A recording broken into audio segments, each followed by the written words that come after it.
Hello friends, आपका स्वागत है आपके अपने YouTube channel mission computer teacher में। हमने डेटा स्ट्रक्चर सब्जेक्ट स्टार्ट किया था, जिसमें हमने बेसिक जो डेटा होता है उसकी डेफिनेशन देखी। डेटा से इंफॉर्मेशन कैसे डिराइव करते हैं वो चीज़ हमने देखी। देन डेटा में क्या क्या डेटा टाइप्स हो सकती हैं, उसमें प्रिमिटिव की भी बात की थी और नॉन प्रिमिटिव की भी बात की। फंडामेंटल डेटा टाइप्स का डिस्कशन हमने देखा था कि इंट, फ्लोट, डबल, ये वैल्यूज़, ये जो डेटा टाइप्स होती हैं इसे मेमोरी में कैसे स्पेस मिलता है और इनके ऊपर क्या क्या ऑपरेशन हम परफॉर्म कर सकते हैं। देन हमने एडीटीज़ देखी थी, एब्स्ट्रैक्ट डेटा टाइप्स, जो यूज़र खुद अपने यूज़ के अकॉर्डिंग डिफ़ाइन करता है। इसे यूज़र डिफ़ाइन डेटा टाइप भी बोलते हैं, जो किसकी हेल्प से हम बनाते हैं, सी के अंदर स्ट्रक्चर की हेल्प से। जो C++ है उसमें हम क्लासेस की हेल्प लेते हैं। तो वो जो चीज़ें हैं वो पर्टिकुलर एकदम डिटेल के अंदर उसी सब्जेक्ट में पढ़ें तो ज़्यादा सही है। यहाँ पे डेटा स्ट्रक्चर के लिए या उसे समझने के लिए हमें एटलीस्ट C का नॉलेज होना ज़रूरी है।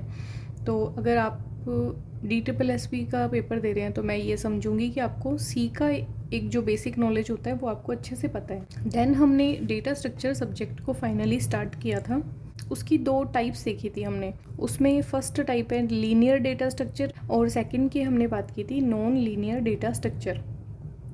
लीनियर के अंदर आज स्टार्ट करेंगे। जो फर्स्ट हमने देखा था array. Array is a linear data structure. Array जो है उसका डेटा स्ट्रक्चर में क्या यूज़ है, उसे समझने के लिए हमें सबसे पहले ये पता होना चाहिए कि एरे होता क्या है, एरे की क्या ज़रूरत है हमें, टाइप्स ऑफ एरे,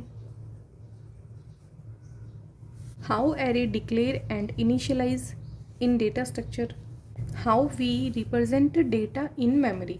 हमें ये कुछ बेसिक जो नॉलेज है वो होनी चाहिए। एरे की क्या ज़रूरत है, एरे के टाइप्स देखेंगे, डिक्लेयर कैसे करना है, इनिशियलाइज कैसे करना है, एरे की क्या ज़रूरत है, ये चीज़ें हम आज इस लेक्चर में क्लियर करेंगे। इसमें मेन इंपॉर्टेंट चीज़ होती है कि मेमोरी के अंदर डेटा को कैसे रिप्रेजेंट करते हैं या मेमोरी के अंदर एरे को हम कैसे रिप्रेजेंट करते हैं। इसमें हम स्टार्ट करेंगे बेसिक फंडामेंटल डेटा टाइप से। कल जैसे हमने ये पढ़ा था कि जो फंडामेंटल डेटा टाइप्स होती हैं, इंटीजर, कैरेक्टर, फ्लोट, डबल, ये हम डेटा स्ट्रक्चर में यूज़ करेंगे, क्योंकि पूरी की पूरा जो डेटा स्ट्रक्चर है उसे समझने के लिए हमें एक लैंग्वेज का नॉलेज होना ज़रूरी है। तो हम C को एक बेस मानते हुए पूरे डेटा स्ट्रक्चर में उसे यूज़ करेंगे। ये वेरिएबल हमने डिक्लेयर किया है, जिसमें A जो है वो है वेरिएबल नेम, कैर इसमें डेटा टाइप है। इस डिक्लेरेशन का क्या मतलब है कि कंपाइलर जब इस स्टेटमेंट को कंपाइल करेगा तो वो मेमोरी मैनेजर से रिक्वेस्ट करेगा कि इस ए वेरिएबल को मेमोरी में स्पेस प्रोवाइड करवाया जाए, और मेमोरी मैनेजर इसे स्पेस प्रोवाइड करवा देगा। जैसे हमारे घर का एक यूनिक एड्रेस होता है, वैसे ही इस वेरिएबल को कंपाइलर मेमोरी मैनेजर से रिक्वेस्ट करेगा कि इसे एक पर्टिकुलर एड्रेस प्रोवाइड करवा दिया जाए।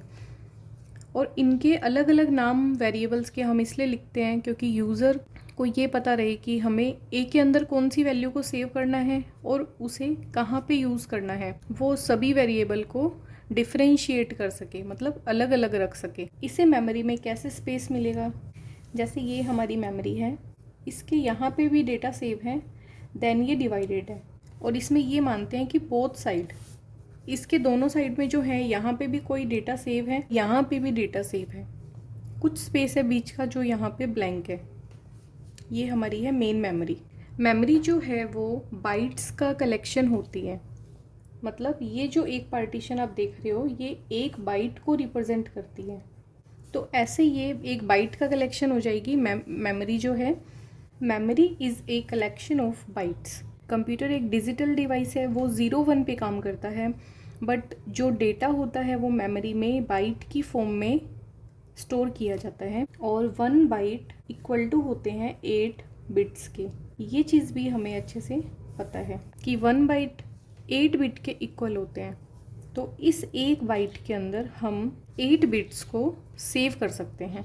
अब कंपाइलर जैसे ही इस एक स्टेटमेंट को कंपाइल करेगा, ए वेरिएबल को मेमोरी में एक पर्टिकुलर स्पेस प्रोवाइड करवा देगा। जैसे हम ये मान लेते हैं कि ए को यहाँ पे एक स्पेस मिल गया और इस ए का एक पर्टिकुलर एड्रेस होगा 100। अब इस वेरिएबल को 2 नंबर लोकेशन के ऊपर ए को एक मेमोरी के अंदर पर्टिकुलर स्पेस दे दी, तो जब भी हम 100 को एक्सेस करेंगे, इस एड्रेस को एक्सेस करेंगे, हमेशा हमें ए के अंदर जो वैल्यू सेव होगी वो हमें मिल जाएगी, चाहे हम इसे प्रिंट करवाएं या हम इस एड्रेस में यूज़र के द्वारा दी हुई वैल्यू को सेव करें। नेक्स्ट एक वेरिएबल और हम डिक्लेयर करते हैं, जैसे इंट बी। अब कंपाइलर इस इंट बी को कंपाइल करेगा। ये पता है कि अब जो नेक्स्ट स्पेस है वो हमें बी को प्रोवाइड करवाना है, तो अब बी को कितना स्पेस मिलेगा वो आप सोचो। बी को जैसे यहाँ पे स्पेस मिल गया, तो हमें इस चीज़ का भी ध्यान रखना पड़ेगा कि जो वेरिएबल है उसे किस टाइप का डिक्लेयर किया है। यहाँ पे 1 बाइट का स्पेस इसलिए दिया था ए को क्योंकि उसकी डेटा टाइप कैरेक्टर है, और कैरेक्टर का मतलब ये हो गया कि उसे बाय डिफ़ॉल्ट जो कंपाइलर है वो 1 बाइट का स्पेस मेमोरी में देगा with the help of memory manager. अगर यूज़र किसी वेरिएबल को इंटीजर टाइप का डिक्लेयर करे तो उसे मेमोरी में 2 बाइट का स्पेस मिलेगा बाय डिफ़ॉल्ट।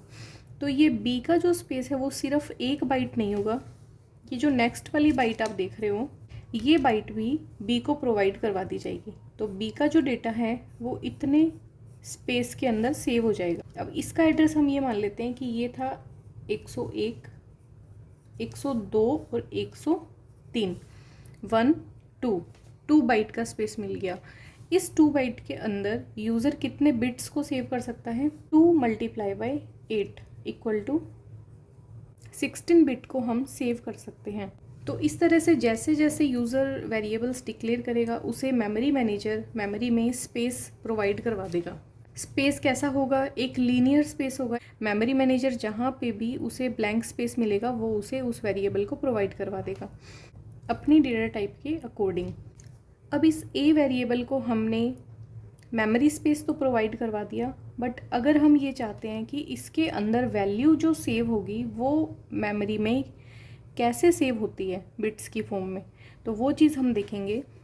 यहाँ यूज़र ने एक वैल्यू दी इंट b = 9 कि जो b है उसके अंदर 9 वैल्यू को सेव करवाना है। ये 9 वैल्यू मेमोरी में जाके कैसे सेव होगी? तो फर्स्ट ऑफ ऑल जो यूज़र ने डेटा दिया है डेसिमल में वो कन्वर्ट होगा बाइनरी फॉर्म में, ये कन्वर्जन होगा।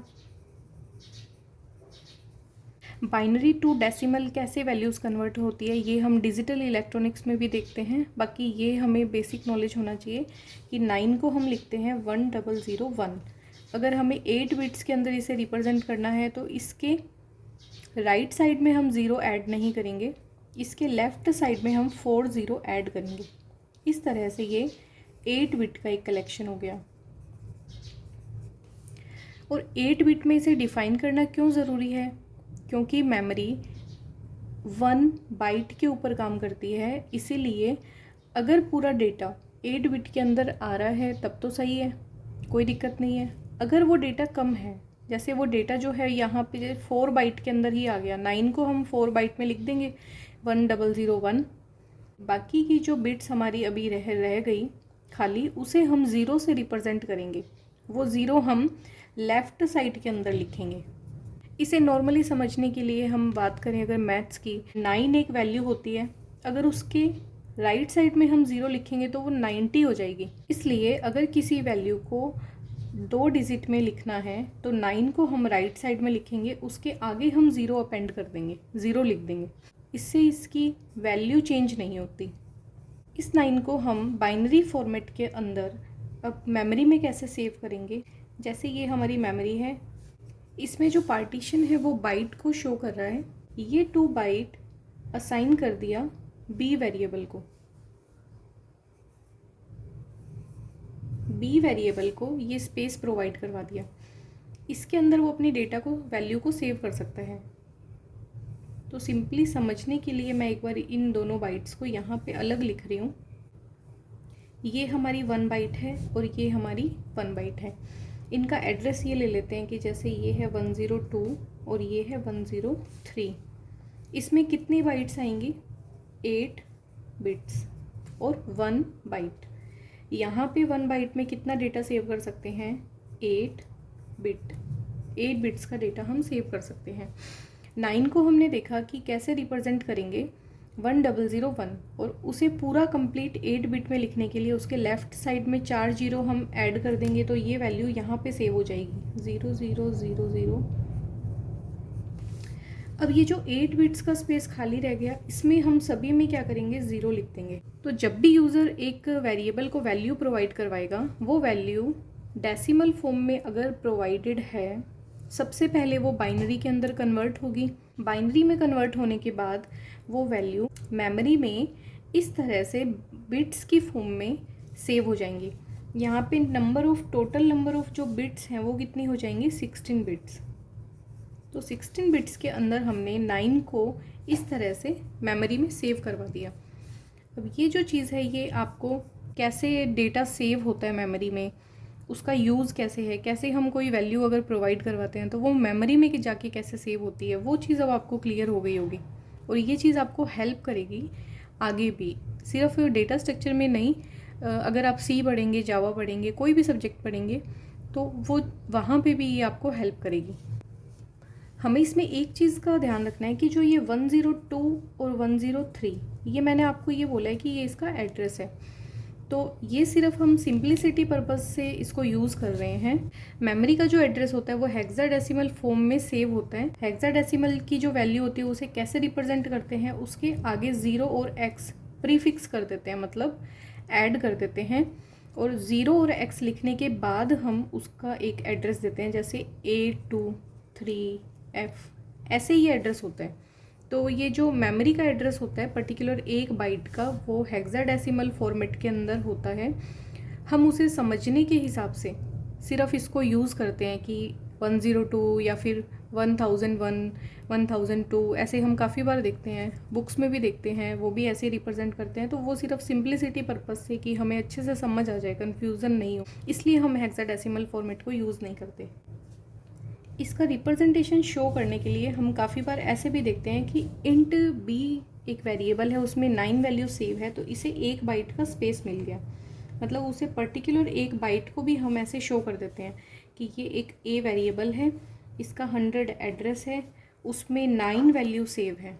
अब अगर यूज़र ये चाहता है कि ये 9 वैल्यू हट जाए, 8 वैल्यू भी इस ए वेरिएबल में सेव हो जाए, एक्चुअली में क्या फंक्शन अप्लाई हो जाएगा? ये 9 यहाँ से ओवरराइट हो जाएगी, हट जाएगी, इसकी जगह पे 8 वैल्यू आ जाएगी। यूज़र अब चाहता है कि ए के अंदर 10 वैल्यू सेव हो जाए, तो जैसे कंपाइलर इस स्टेटमेंट को कंपाइल करेगा, वो अब ए के अंदर 10 वैल्यू को सेव कर देगा। तो अभी की जो कंडीशन अगर हम देखें तो एक्चुअल में ए की वैल्यू प्रिंट होगी 10। सिस्टम में कहीं पे भी ए की वैल्यू अब 8 या 9 नहीं है, बट यूज़र को ये रिक्वायरमेंट थी कि वो 9, 8 और 10 इन तीनों को सेव करे।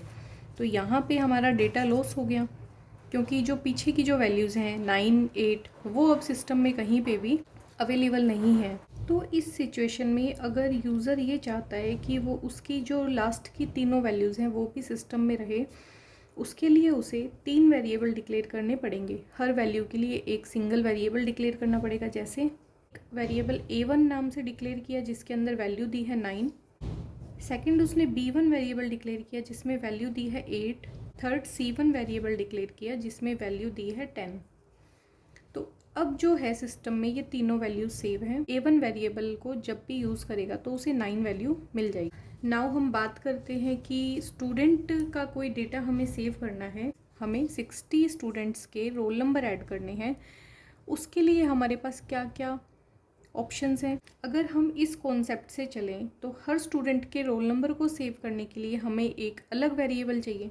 जैसे A1 में जो फर्स्ट स्टूडेंट है उसका रोल नंबर हम सेव करें और B1 में हम सेकंड वाले स्टूडेंट का रोल नंबर सेव करें, तो ऐसे हमें अलग अलग वेरिएबल को यूज़ करना पड़ेगा। और ये 60 स्टूडेंट्स का डेटा अगर सेव करना है तो उसमें नेम भी होता है, उसके रोल नंबर हैं, मार्क्स है, तो ये बहुत ही लेंदी प्रोसेस हो जाएगी कि हम 1 बाय 1 हर वेरिएबल को डिक्लेयर करें। इस प्रॉब्लम को सॉल्व करने के लिए हमने एरे का यूज़ किया। तो एक ही वेरिएबल के अंदर काफ़ी सारी वैल्यूज़ को सेव करने के लिए हम एरे का यूज़ करते हैं, इसीलिए हमें ज़रूरत है एरे की। एरे सिंपली डिक्लेयर करने का उसका तरीका थोड़ा अलग है। तो ऐसे हम एरे वेरिएबल को डिक्लेयर कर देते हैं। वही सेम, सबसे पहले एक डेटा टाइप देनी ज़रूरी है, देन हम वेरिएबल का नेम देंगे, देन हम इन ब्रैकेट्स का यूज़ करेंगे और इसके अंदर 10 देंगे। 10 का मतलब जो ए वेरिएबल है उसमें 10 डेटा को हम सेव कर सकते हैं। अगर हम स्टूडेंट की रोल नंबर की बात करें तो हम उसे डिक्लेयर करेंगे। उसका डेटा टाइप कैसा होगा? इंटीज़र। एरे का नाम क्या होगा? Roll number. उसका साइज़ क्या होगा? 60। जितना साइज़ हमें एरे का चाहिए वो हम यहाँ पे डिक्लेयर कर देते हैं। ये एरे का नेम है। इतनी देर हम देख रहे थे ना कि ये वेरिएबल का नेम है, देन अब हम एरे को डिक्लेयर कर रहे हैं इसलिए ये एरे का नेम है और ये एरे का डेटा टाइप। जब एरे में हम डेटा टाइप को डिक्लेयर करते हैं जैसे इंट, तो इसका मतलब ये हो गया कि जो 60 डेटा को आप सेव करोगे, 1 2 3 4 5 6 ऐसे जो 60 डेटा हम स्टोर करेंगे वो सब डेटा इंटीजर टाइप के होने चाहिए। ये नहीं होगा कि आप 4 जो वैल्यूज़ हैं वो इंटीजर फॉर्म में सबमिट कर रहे हो और इसी एरे के अंदर हम नेम को भी सेव कर दें, ये पॉसिबल नहीं होगा। जैसे ही कंपाइलर अब इस स्टेटमेंट को कंपाइल करेगा, वो मेमोरी में कैसे इसे स्पेस प्रोवाइड करवाएगा वो हम देखेंगे। यहाँ पे 60 का मतलब हमें पता है कि 60 अगर डेटा सेव करना है, टोटल नंबर ऑफ स्पेस हमें कितना चाहिए? यहाँ पे 60 डेटा को सेव करने के लिए 2 बाइट से मल्टीप्लाई करेंगे। हमें अभी 120 बाइट्स की ज़रूरत है, तो वो स्टार्ट हो जाएंगी 0 से। 0 1 है। 119 का मतलब ये हो गया क्योंकि हमने एरे का जो फर्स्ट बाइट है उसे 0 से स्टार्ट किया है। एक बाइट यहाँ पे काउंट हो जाएगा 0, इसलिए जो ये एरे है वो 119 तक लास्ट वैल्यू को सेव करेगा। 960 बिट्स का डेटा वो इस एक एरे वेरिएबल में सेव करेगा। फर्स्ट स्टूडेंट का डेटा है उसे 2 बाइट का स्पेस मिल जाएगा। नेक्स्ट की जो 2 बाइट्स होंगे उसे सेकंड स्टूडेंट का रोल नंबर सेव हो जाएगा। थर्ड 2 बाइट जो होंगे उनमें थर्ड स्टूडेंट का डेटा सेव हो जाएगा और ऐसे इस तरह से हम टोटल नंबर ऑफ 60 स्टूडेंट्स का डेटा सेव कर सकते हैं इस एक एरे के अंदर। और इस एरे को हम क्या बोलेंगे? इस एरे को हम एरे ऑफ इंटीजर्स बोलेंगे क्योंकि इस पूरे के पूरे स्पेस में 120 बाइट्स के अंदर पूरा इंटीजर डेटा सेव है। कोई भी एरे डिक्लेयर करेंगे तो वो मेमोरी में इस तरह रिप्रेजेंट होगा और मेमोरी में उसे इस तरह से स्पेस मेमोरी मैनेजर प्रोवाइड करवाएगा। जैसे हमने यहाँ पे एक एरे को इंटीजर डिक्लेयर किया है तो पूरा एरे इंटीजर वैल्यू को ही सेव करेगा। कैरेक्टर एरे को अगर रिप्रेजेंट करते हैं तो वो कैरेक्टर टाइप के डेटा को सेव करेगा। इसकी जो डेटा टाइप है एरे की वो हमेशा सेम होती है। एरे की अगर हम एक छोटी सी डेफिनेशन देखें, array is a finite ordered homogeneous collection of data elements. ये हमें समझने के लिए बहुत ही ईजी डेफिनेशन है। बुक्स में काफ़ी लेंदी डेफिनेशंस होती हैं, बट अगर हम इन तीनों वर्ड को समझ लें तो ये पूरे के पूरे एरे को डिफाइन कर देती है। Fixed number of data elements represent हम कर सकते हैं। कब बताना पड़ेगा कि आपको कितने नंबर ऑफ डेटा एलिमेंट्स चाहिए?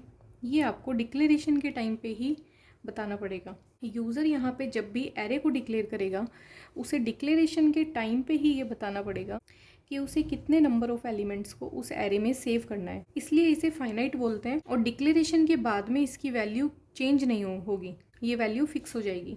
ऑर्डर्ड होना चाहिए, मतलब जैसे हमने देखा कि 0 के बाद 1 2 3 4 5 से लेके 119 बिल्कुल कॉन्टीन्यूस लीनियरली फॉर्म के अंदर मेमोरी मैनेजर एरे को मेमोरी स्पेस प्रोवाइड करवाएगा। All data elements are stored in contiguous memory location. Homogeneous मतलब कि जैसे हमने बात की थी कि सब डेटा इंटीजर टाइप के यहाँ पे सेव होंगे।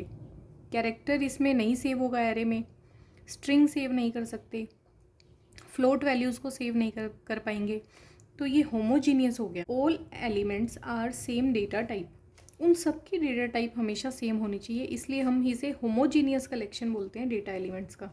तो ये एक सिंपल सी डेफिनेशन है जो हमें अच्छे से क्लियर होनी चाहिए कि एरे जो है फाइनाइट ऑर्डर्ड और होमोजीनियस कलेक्शन होना चाहिए डेटा एलिमेंट्स का। तो ये डिक्लेरेशन पढ़ के आपको ये आइडिया हो गया होगा कि एरे को हम लीनियर डेटा स्ट्रक्चर क्यों बोलते हैं, क्योंकि वो लीनियर ऑर्डर्ड के अंदर सेव रहता है मेमोरी के अंदर, और इसी वजह से, इस एक प्रॉपर्टी की वजह से हम उसे लीनियर डेटा स्ट्रक्चर के अंदर मेंशन करते हैं। एरे को हम सिंपली ये भी बोल सकते हैं, नंबर ऑफ मेमोरी लोकेशंस है ना, उनको भी एरे बोलते हैं। वो number of memory location contiguous form में होने चाहिए। यहाँ पे दो वर्ड यूज आते हैं, कॉन्टिग्यूस, कॉन्टिजियस। कॉन्टिजियस और कॉन्टिग्यूस, इन दोनों का एक ही मतलब है कि कंटिन्यू में होनी चाहिए, कंटिन्यूटी को फॉलो करनी चाहिए एक के बाद एक। एरे का डिक्लेरेशन कैसे होगा? एरे का हमें टाइप बताना पड़ेगा, फिर एरे का नेम बताना पड़ेगा, और उसका एक साइज़ डिफाइन करना पड़ेगा। वो साइज़ हमेशा के लिए फिक्स हो जाएगा। नेक्स्ट लेक्चर में हम एरे के बारे में और डिटेल में अच्छे से पढ़ेंगे। थैंक्स फॉर वॉचिंग, एंड आपको अगर वीडियो अच्छा लगा है तो आप इसे लाइक करें और चैनल को सब्सक्राइब करें।